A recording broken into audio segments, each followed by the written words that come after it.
What does he say?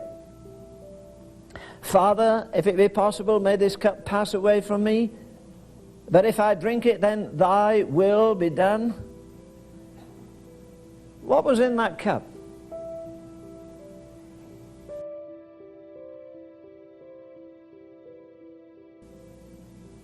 I've told a story before, I'll tell you again. In the largest church I pastored, I was in my 20s, and it was at the Tabernacle in Oldham outside of Manchester. And going down the street one day, it was 5 minutes of 5, I remember, and as I went past the door of this very humble kind of place, this lady put her head out and said, I know who you are, you're the pastor at the Tabernacle. I said, that's right. I've been to the Tabernacle, I usually sit at the back. I'm very poor, and I can't have anything to put in your offering. I said, all right. And she said, you come in my house and have a cup of tea. I said, no, I'm sorry, it's 5 minutes of 5. And I'm due for tea, as we say in England, or supper at 5 o'clock. No, that's not the reason. That's not the reason. You won't be coming because I'm poor. And it isn't a nice house like some of your folk are. I'll come in. I went in. Kind of a house you go in and hold your nose as you go in, you know. I've been in some pigsties of a house, but never one like that, I'll tell you that. I sat down at the table, and there was just about this much space to get from the door, the front door, and it was all stacked up with books. She bought them at a junk shop down the road. She'd read thousands of them. The table was full. And there's a little space at the sink, and then there was a big sink. It was piled up with dishes. She hadn't had a washing up of dishes, I'm sure, for months. And there's a nice piece of bacon, and it was all green and mouldy, you know. A real appetizing kind of thing. What do you call that stuff you get off mold? Penicillin. She'd $50 worth of penicillin on that thing, I'm sure. And she didn't even know. She said, you do drink tea? I said, yes. She said, all right. And she had a teapot that had been white once, and it was all messed up on the outside, and she reached in the sink and took a cup out that was all slimy on the outside, and as I looked in, it had tea leaves and some corruption in the bottom. And she just took that black tea and she poured it in that cup. And she said, do you take cream? I said, yes, I do. She said, I don't have any. Do you take sugar? Yeah, I don't have any. You know, as she held, her fingernails were all in mourning. They were covered with dirt, and she held that filthy cup out with that rotten, cold tea, with no sugar, no cream, no anything. And I looked at it, and I guess I shrunk off from it, you know. She said, drink it. You know, as I put my hand out to take that cup, right there, I've never forgotten it. My mind just went 2,000 miles away from England to a place called, at that time, Palestine, and 2,000 years back to this man in the garden when the Father said, drink it. Drink it. Well, that's enough to lay us out, surely. He's the essence of purity. He's the essence of holiness.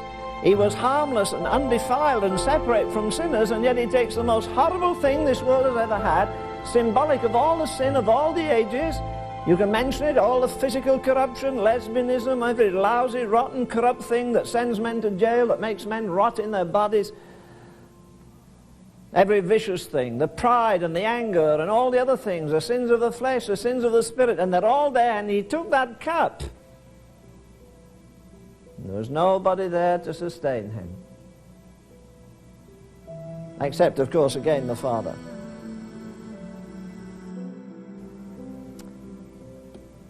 And the men that he trained were all lying around snoring. That's the thing that got to me. The more I studied it, the more I meditated over it today.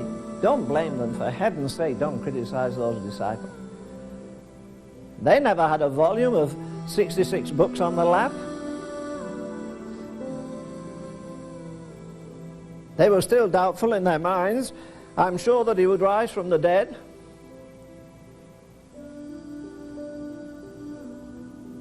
What kind of a judgment do you think the church is going to have when we get to the judgment seat, with all the knowledge we have and all the light we have and all the versions we have?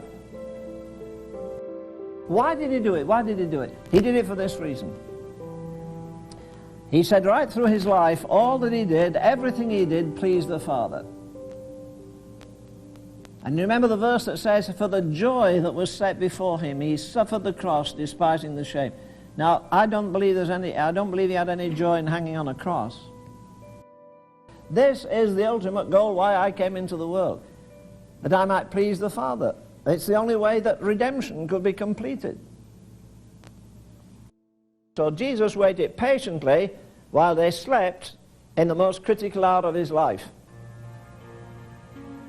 You may not agree with me, that's all right, but I believe that's exactly what the church is doing now in the most critical hour since she was founded. She's sleeping and therefore failing her Lord in this most critical of all critical hours in history. You may not, you're much younger, you've got hotter blood maybe, but it still is, it does not alter the fact. I guarantee you could count on one hand or maybe one finger the last time you came out of the sanctuary where you were subdued with the glory of God. You were awed with his majesty. It's critical really that millions of people this Sabbath day will go to God's house, but they don't know the person that owns the house. Would you go knock at somebody's door, a house you didn't know? You knock at the door, the fellow says, what do you want? I don't really know. Who are you? Well, I live in this house. And yet people are content to go Sunday after Sunday and never meet the owner of the house. Just atmosphere, just emotion. I think we get fascinated with events rather than the Son of God himself. If you're more excited about the coming of Jesus than you are about the presence of Jesus, you better do some thinking. It's his presence that matters. You know, I tried to filter through this afternoon and say to myself, if I had just a 10-minute speech out of the Word of God, what would it be? Well, my choice would be this. I'm not sure I could bear it, but at least I'd ask for it. And I would ask to hear the prayer of Jesus in the Garden of Gethsemane. I think it's the most wonderful thing that human lips ever uttered. You know, these brave, we've all done it. All to Jesus, I surrender. We've sung it over and over, and then during the week when it's a choice between this and that, we choose that, not him. Prayer meeting, well, not tonight, it's wet. Some other choice.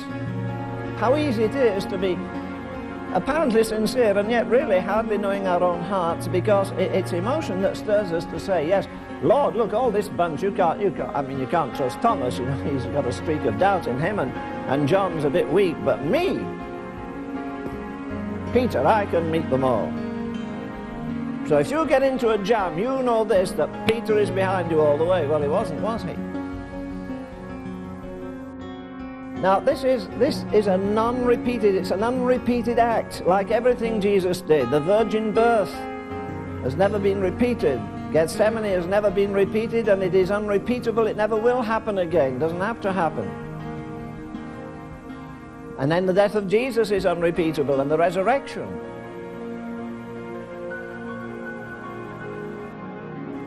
And they're sleeping.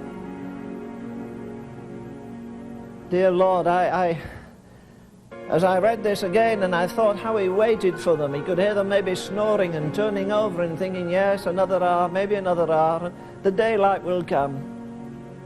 And you'll wake up, you've been through the most amazing night in history, and it passed over you like that. And you know, I think we're doing the same thing very much in the church. Just Sunday again, so we go to church Sunday morning. Oh, we've a lovely choir and a nice pastor, and we'll have a nice time. I've said to you before, and I say it to myself often, I believe the perennial challenge of the believer is this: come down from the cross and save yourself. Other people are not fasting like you fast. Other people don't spend as much time in prayer. Other people don't husband their money and use it and give it to missions.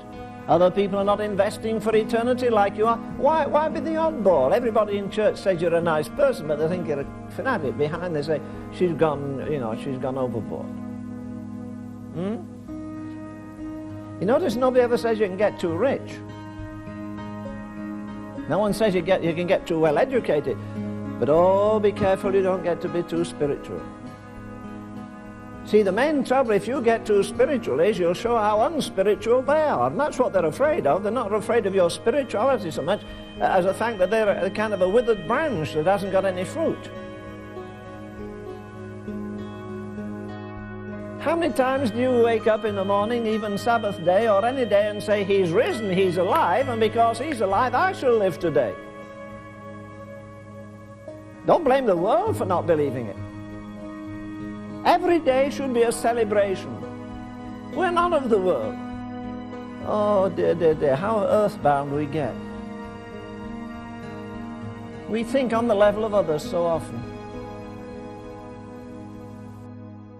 But you see, we're getting away, we're so getting tied up with gifts, and you go to some meetings, all you hear is prophecy, prophecy, prophecy, prophecy, miracles, miracles, miracles. And all the time we're missing the most essential things. Miracles won't save you. Prophecy won't come to you in a time of trouble. It's the Son of God himself that we need to know. Not the doctrine of the Son of God, the person of the Son of God.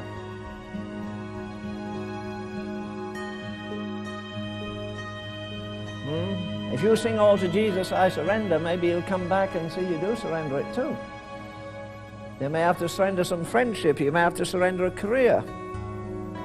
It may be he'll wreck all the things that for years you've thought about as being the very thing God wants you to do, and you suddenly find it isn't. It's something you wanted to do for God, not something that God wanted to do for him.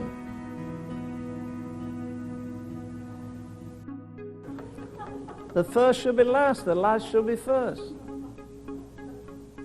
God has some marvelous saints hidden away. And you know, I want to get the best, not just for my own sake. I want to do that pleases the Father. And if you go to a Gethsemani, remember, he'll bring you through. If everybody fails you, it's lonely. Loneliness is bad enough, but when it's pitch dark, it's worse. When you're deserted by the best folk, that complicates it a little bit further. And when you think people are spiritual and you suddenly find in a crisis hour that are worse than anybody else, that's good. That's according to the book. Don't worry about it.